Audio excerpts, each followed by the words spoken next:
Assista a partir de agora mais um programa líder em audiência.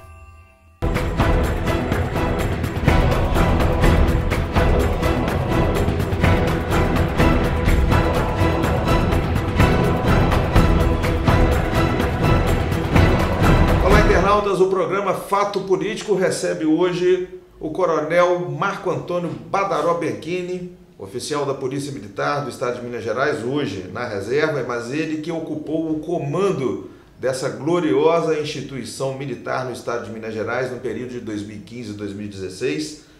É um militar que, entre outras pessoas do Estado de Minas Gerais e dentro de um grupo de 4.500 pessoas em todo o país, foi escolhido para passar por uma capacitação de maneiras que esteja apto a disputar um mandato de deputado federal. Essa capacitação está sendo feita com ele e com outras pessoas que foram selecionadas pelo movimento denominado Movimento Renova BR, um movimento que foi fundado no ano passado e que visa justamente capacitar pessoas para exercerem um mandato de deputado federal dentro de uma proposta de renovação política. O Renova BR é o Fundo Cívico para a Renovação Política e esse fundo é constituído por recursos que estão sendo destinados por pessoas que representam os mais fortes segmentos da economia brasileira e que estão apoiando, portanto, essa proposta. O coronel Bianchini foi um dos selecionados e a gente vai falar agora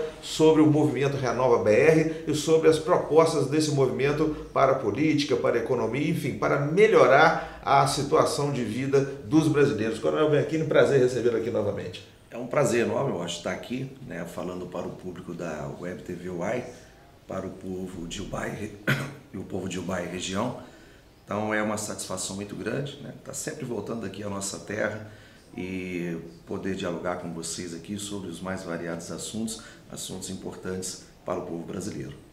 Coronel Bianchini, o movimento Renova BR hoje ganha uma projeção em cima, infelizmente, até da falência da política brasileira. Os partidos, os candidatos, os políticos detentores de mandato de uma maneira geral, e as pesquisas aí mostram, através das suas atuações, que não estão indo de encontro ao desejo da grande maioria da população brasileira, se encontram num descrédito muito grande. E o movimento Renova BR parece que responde a essa situação brasileira com a organização da sociedade civil visando um melhor exercício da política. É mais ou menos nessa linha? Sim, é mais ou menos nessa linha, porque o Renova ele tem, dentre os selecionados, pessoas dos mais variados segmentos e, ele é muito representativo da sociedade brasileira. Ali nós temos pessoas ligadas a movimentos ativistas, seja racial, seja LGBT, nós temos ali empresários, nós temos pessoas da área de segurança pública.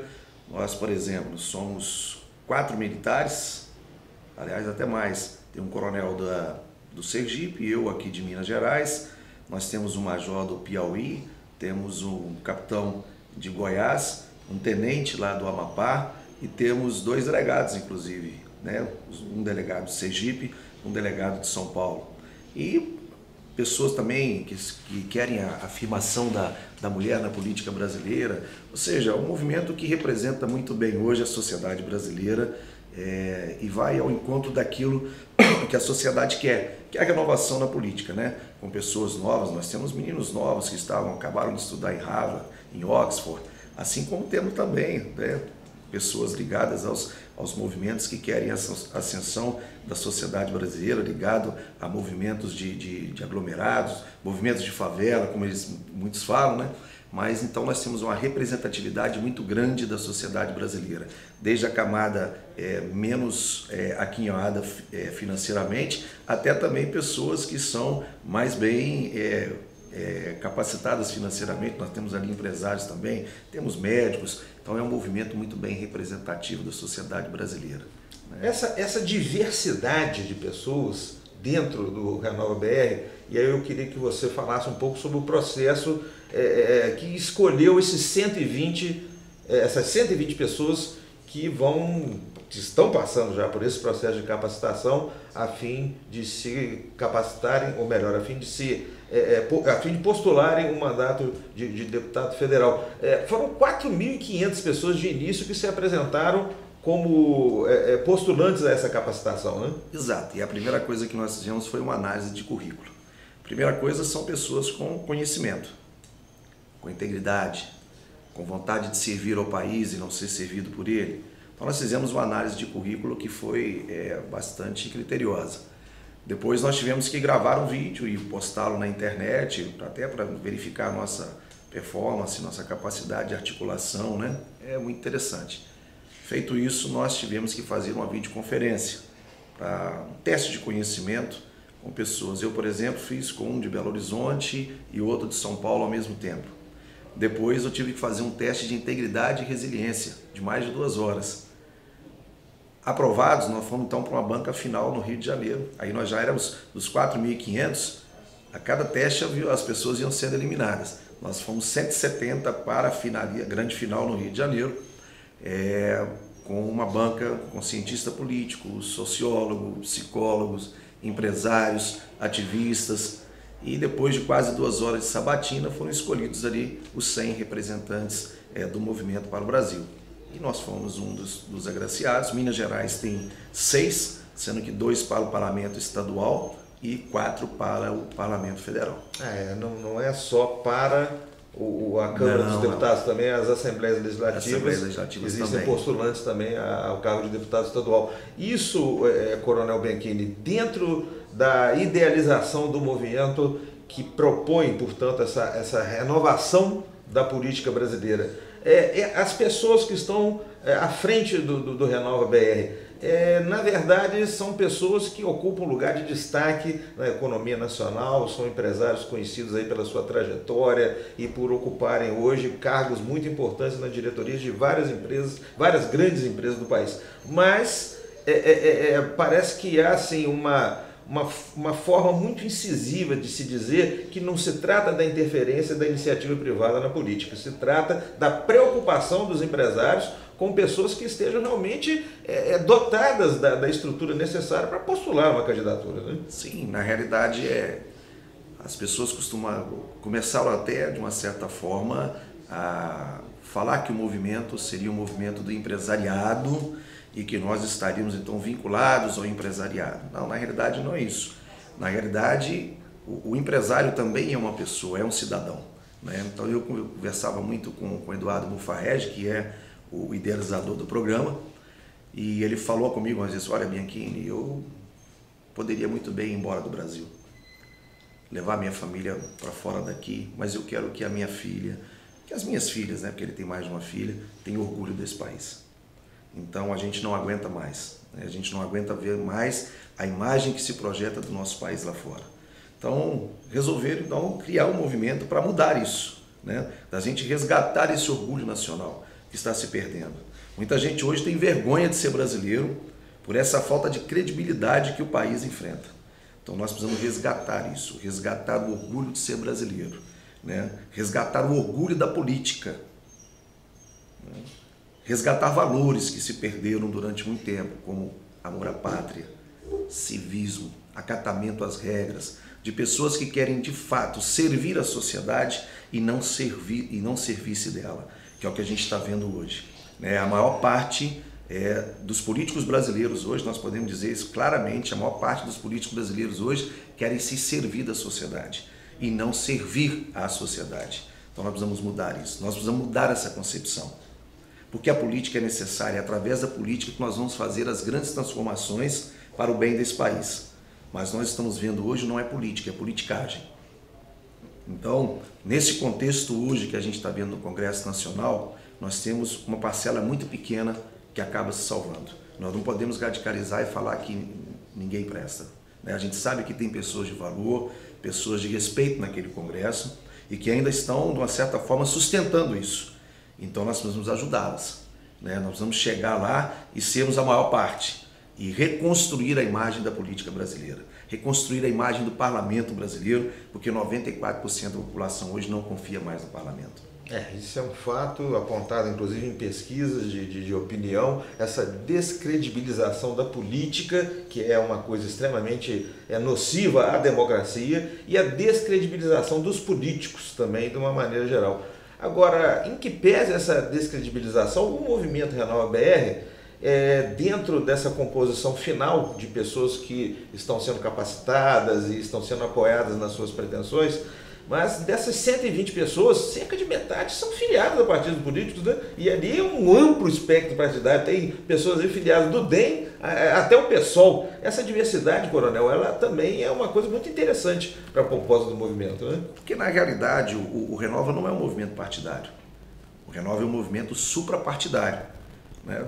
Mas ele pretende mudar a política por dentro, né? Isso que eu achei mais interessante. Porque, na realidade, você tem que entender que você não precisa mudar o partido, você precisa mudar são as pessoas. Exato. Né? É a ideia de que as pessoas, mudar pessoas que tenham ideias de que política é a melhor forma da gente fazer realizações positivas para a sociedade. Né? Então, na realidade, o partido político em si hoje ele influencia muito pouco nessa concepção. Na realidade, o que mais influencia são as pessoas que lá estão. Então, por isso, quando você fala de renovação da política, não é uma renovação partidária, é uma renovação de pessoas.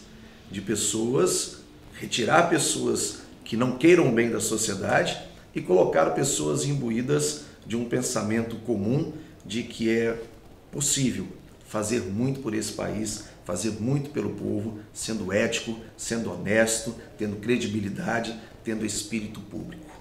Agora, coronel, você é um especialista em segurança pública, é professor universitário, mestre de Direito e tem uma formação já que o capacita, o gabarita, vamos dizer assim, a pleitear realmente uma candidatura a deputado federal. Mas o que o Renova BR está lhe acrescentando em termos de conhecimento sobre a realidade brasileira? Enfim, quais são as novas informações, enfim, os novos conhecimentos que você tem assimilado nesse processo de capacitação que o Renova BR está fazendo com essas 120 pessoas? É uma pergunta muito importante, né? Porque às vezes nós costumamos a nos limitar àquilo que nós conhecemos. Só que os desafios do Brasil eles são muito maiores do que apenas a segurança pública. A segurança pública hoje talvez a maior necessidade do povo brasileiro hoje. E eu venho dando palestra no Estado falando que nós precisamos construir um ambiente seguro para que a gente possa, então, resolver os outros problemas do Brasil, porque é um ambiente seguro caracterizado por uma polícia eficiente, por uma legislação rigorosa. E esse ambiente de uma polícia eficiente, uma legislação rigorosa, um sistema prisional que tenha vaga, isso vai impedir os bandidos de cometer crime, os corruptos de desviar os recursos. Então nós vamos combater a criminalidade e a corrupção. Combatendo a criminalidade e a corrupção, nós vamos ter os recursos para saúde, para educação, né, para infraestrutura. Então, na realidade, eu preciso ter também um conhecimento sobre educação, sobre saúde, sobre economia, ou seja, os grandes desafios que o Brasil precisa enfrentar. Né? Porque você não pode ser um parlamentar de uma bandeira só. Na realidade, você pode ter a sua bandeira principal, mas um parlamentar tem que ter um conhecimento significativo dos grandes desafios do Brasil. Certo. Então, nós estamos tendo noção, né? Aula com grandes pessoas, por exemplo, aula com Armínio Fraga, que já foi presidente do Banco Central. Então, ou seja, nós estamos tendo aula com Marcos Lisboa, do INSPER. Então, nós estamos tendo aula com grandes educadores, né? Com pessoas ligadas também à área de saúde, com pessoas ligadas à economia, ou seja, tendo uma noção, ou seja, estamos nos preparando para que a gente tenha um conhecimento um pouco mais abrangido, não apenas limitado à experiência nossa profissional de todos os tempos, até porque nós vamos votar leis dos mais variados assuntos e nós precisamos estar sabendo o que nós estamos votando. Né? Para não ser um simples apertador automático de sim ou não, mas conhecendo aquilo que nós estamos votando. Então o Renova nos acrescenta isso, nos dá novos conhecimentos para que nós possamos de fato defender o povo brasileiro, defender o interesse do povo brasileiro, mas com a consciência de que aquilo que nós estamos votando realmente é bom para o povo brasileiro. Agora, dentro desse processo de aprendizagem, coronel, e a gente percebe através dessa capacitação que o movimento está fazendo, há uma preocupação muito grande também com a questão da sustentabilidade.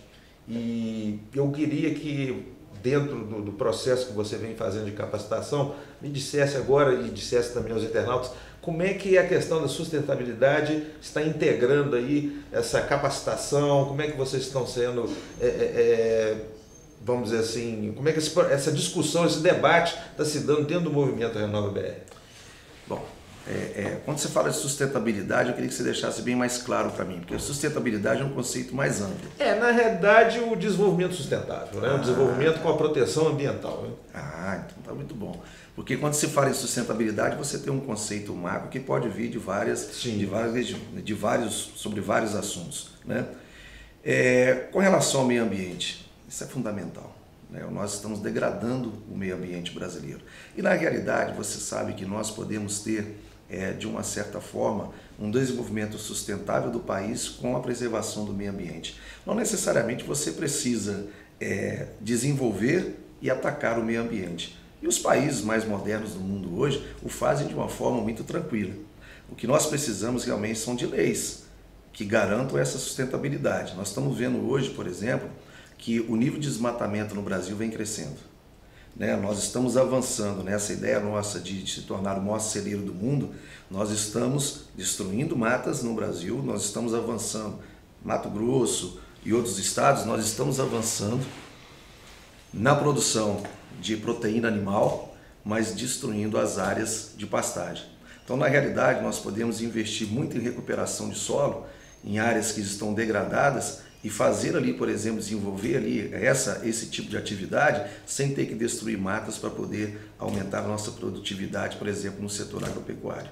Né? Então, há forma de se fazer isso, e isso tem que ser uma coisa muito bem discutida com a sociedade. Nós precisamos de leis rígidas que protejam o meio ambiente, mas que também não travem o desenvolvimento.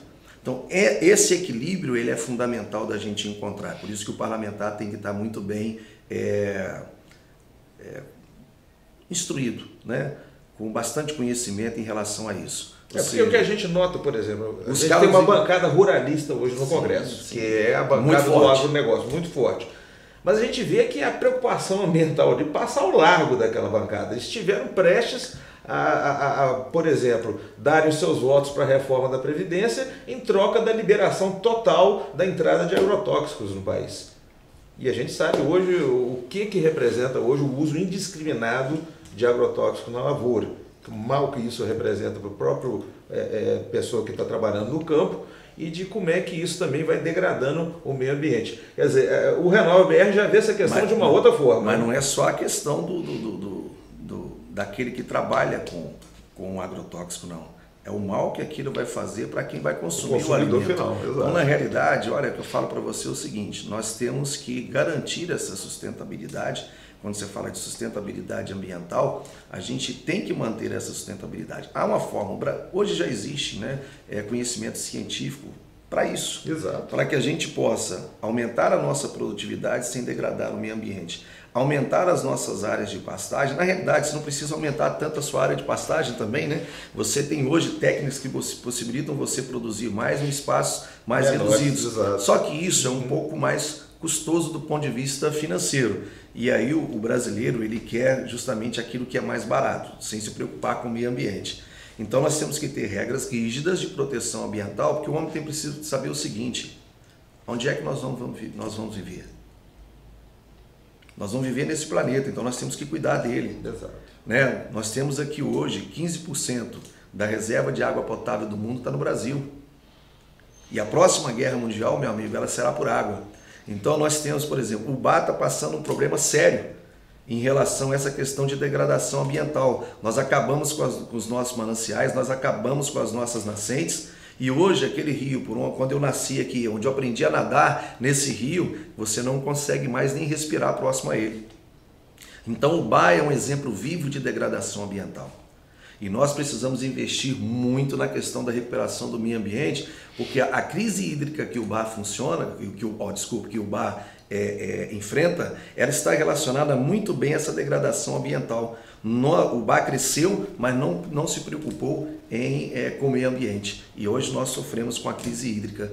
Na realidade, é um reflexo do nosso descaso para com o meio ambiente. Então, pode haver progresso, mas ele tem que ser sustentável. As suas palavras, coronel, mostram, são um reflexo, né, da capacitação que não só você, mas todos os que estão hoje integrando o movimento Renato BR estão passando por ela. É um conhecimento sobre diversos assuntos, como você bem disse, né? Professores das mais diversas áreas proporcionando a vocês todo esse conhecimento, porque a pessoa que vai exercer um mandato de deputado federal tem que ter uma visão integral do país. Como Sim. você bem disse, não é só a bandeira, no seu caso, da segurança pública que vai fazer de você um bom parlamentar. Não. É essa visão integral do Sim. país, dos seus problemas, para que possam ser propostos projetos de lei no Congresso para que todas essas situações, todos os problemas possam ser enfrentados. Agora, falando especificamente da segurança pública, eu vejo que dentro do Renova BR, e isso é uma preocupação também, uma das principais preocupações do movimento, eu vejo que você talvez esteja funcionando até como um capacitador, né? Na realidade, outro dia nós fizemos lá um seminário sobre segurança pública dentro do Renova, onde os palestrantes foram justamente aqueles que estão lá aprendendo. Porque na área de segurança pública, nós tivemos lá uma palestra com o Renato, que é o presidente do Fórum Brasileiro de Segurança Pública, que nós conhecemos há muito tempo, também com uma outra professora de São Paulo, mas ainda ficaram algumas dúvidas, e então houve a necessidade de que nós, no dia seguinte, fizéssemos ali um bate-papo, né, entre os integrantes do Renova, para que nós pudéssemos esclarecer alguns assuntos muito importantes que não puderam ser esclarecidos. Que na realidade é uma coisa muito interessante hoje no Brasil. Quem discute segurança pública, sociólogo, cientista político, né, você vê pouco policial discutindo segurança pública. Aqueles que têm o conhecimento prático, na realidade, eles acabam não sendo chamados para a discussão. E o reflexo está aí, né? A gente está vendo 61 mil mortes por ano, fechamos ano passado com 59 mil, houve até uma redução, né? Mas uma redução que a gente não pode comemorar, quase 60 mil pessoas assassinadas nesse Brasil, a gente não pode ficar comemorando muito isso não. Isso em cima de estatísticas oficiais, né? Sim. Agora, por que a gente tem que fazer uma reflexão sobre isso? Por que a gente chegou a esse ponto também? É porque nós, que somos os profissionais de segurança pública, também nunca fomos ouvidos na formulação de políticas públicas de segurança. E a gente começou a debater isso muito, né, recentemente, quando eu estive lá na presidência do Conselho Nacional dos Comandantes Gerais das Polícias Militares e dos Corpos de Bombeiros Militares do Brasil. Eu fui um crítico contundente desse não chamamento dos profissionais de segurança pública para a discussão de políticas de segurança pública. Ou seja, a turma que está na linha de frente de combate à criminalidade não é chamada para contribuir. Para você fazer uma base, no ano passado, o Ministério da Justiça fez um seminário sobre segurança pública. Os debatedores foram o ministro do TCU e 2 generais do Exército. E eu fico assim, não tinha nenhum delegado da Polícia Federal, nenhum delegado de Polícia Civil, nenhum policial militar. E eu fico assim, será que essas pessoas detêm um conhecimento sobre segurança pública maior do que aqueles que estão na prática vivenciando a insegurança pública? Então, é esse chamamento que a gente faz, por isso que eu resolvi começar a dar palestras sobre segurança pública e mostrar, olha, nós conhecemos do assunto, nós temos informações importantes, nós temos ideias que podem contribuir para um Brasil mais seguro. Então, nos chamem para a discussão, comecem a nos ouvir. Mas se nós criarmos, como você mesmo diz, uma bancada ruralista, né, que é muito forte e consegue emplacar as coisas que estão relacionadas à questão do agronegócio, até porque não vamos crucificar o agronegócio. Ele está sustentando a economia brasileira há muito tempo, mas ele não precisa degradar tanto o meio ambiente. Há maneiras, há técnicas, né, processos científicos que mostram que realmente ele pode conseguir aumentar a produtividade sem degradar ainda mais o meio ambiente. Mas com relação à segurança pública, se nós conseguirmos emplacar uma bancada da segurança pública, porque uma bancada da segurança pública, Washington, ela não precisa necessariamente ser constituída só de profissionais da segurança pública. Ela pode ser constituída também por sociólogos, Sim. por cientistas políticos, pode ser por policiais militares, policiais civis, né, por policiais federais. Então, ela pode ser constituída por vários atores. Por que não um médico que tem um interesse, ele é parlamentar, ele é médico, mas ele sabe muito bem a importância da segurança pública para o seu eleitor que está lá na ponta da linha. Então ele pode vir também para a bancada da segurança pública. Então nós precisamos construir uma bancada de segurança pública diversa, né? Diversa, né? Bastante diversa, representativa de vários segmentos da sociedade brasileira que está sofrendo com a insegurança pública, mas com a plena convicção de que nós precisamos mudar a situação da segurança pública no Brasil. O povo brasileiro não aguenta mais. Então, quando você construir uma bancada significativa nos moldes da bancada ruralista, você qualifica o debate também. Você vai qualificar o debate e você vai... na verdade, você vai acabar discutindo com toda a sociedade brasileira aquilo que lhe interessa. E você vai poder construir coisas realmente positivas nesse segmento e aprová-las. Porque você terá uma bancada significativa, como os ruralistas conseguem aprovar. Então nós precisamos ir com esse espírito de trazer mais pessoas para a discussão da segurança pública e não ficarmos limitados à bancada da bala. Não é? Eu não tenho nada contra os integrantes da bancada da bala, eu tenho contra o termo. Eu não gosto do termo bancada da bala, porque o termo ele é pejorativo. Eu acho que foi um termo que nos foi dado de uma forma muito maliciosa, até para restringir o movimento. E aí então nós temos que ter a inteligência de mudarmos essa concepção, e construir uma bancada significativa da segurança pública, representativa dos vários segmentos da sociedade brasileira que se interessam por esse assunto tão grave para o Brasil.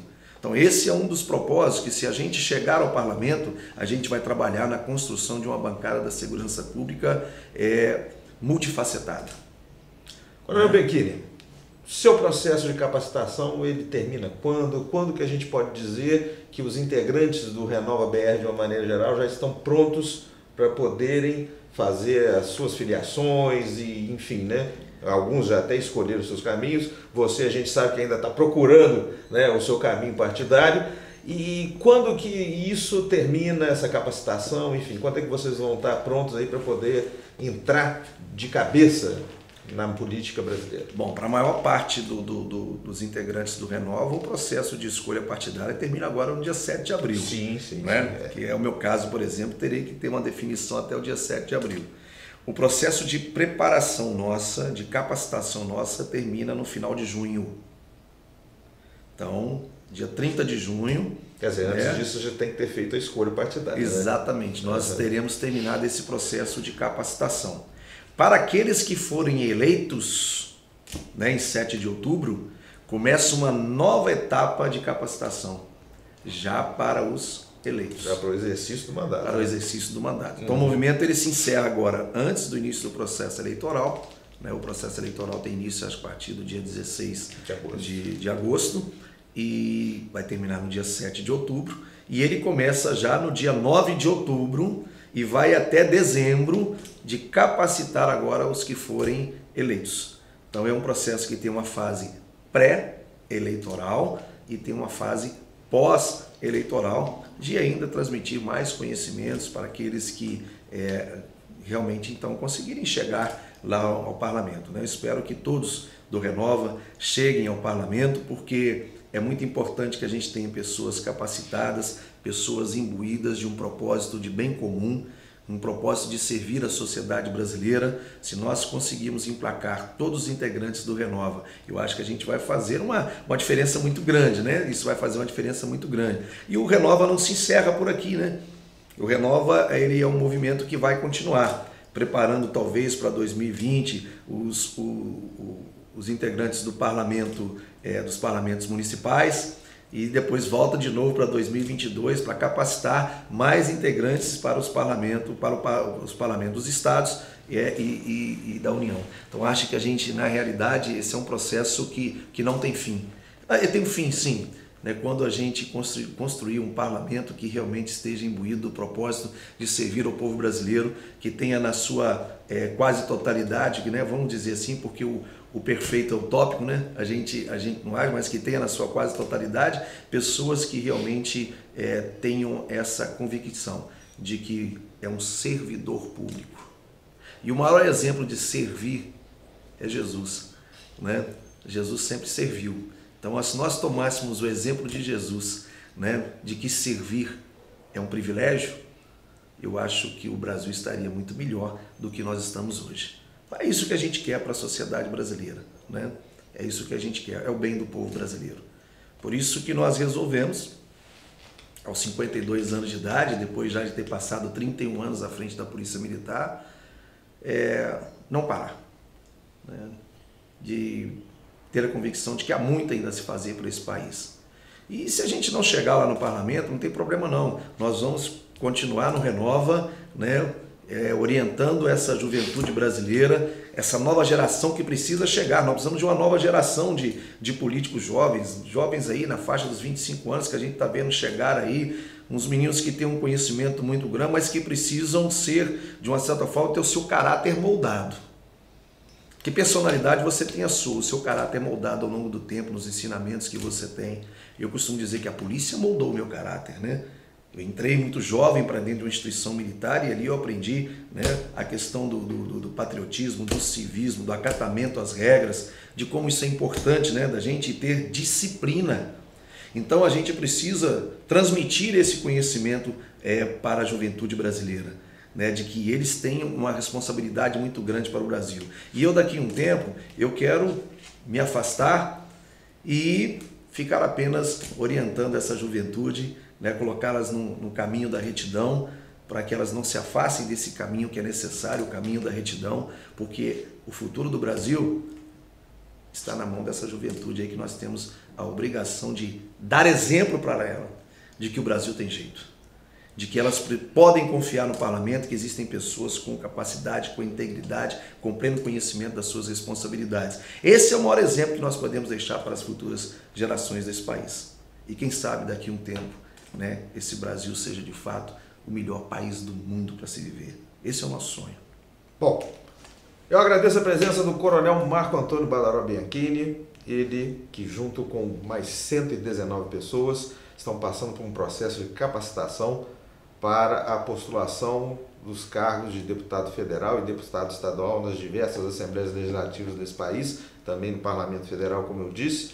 O Renova BR é esse movimento de brasileiros, um movimento da sociedade civil em reação à descredibilização da política brasileira e, portanto, são pessoas que estão passando por esse processo de conhecer os problemas do país, de se informarem sobre as possíveis soluções para esses problemas, de maneira que estejam plenamente qualificados a exercerem seus mandatos assim que chegarem na Câmara dos Deputados ou nas Assembleias Legislativas. Coronel, foi um prazer tê-lo aqui e desejamos sorte nessa trajetória, né? Obrigado. E só lembrando ao povo brasileiro que quem detém o poder de mudar esse país é o povo.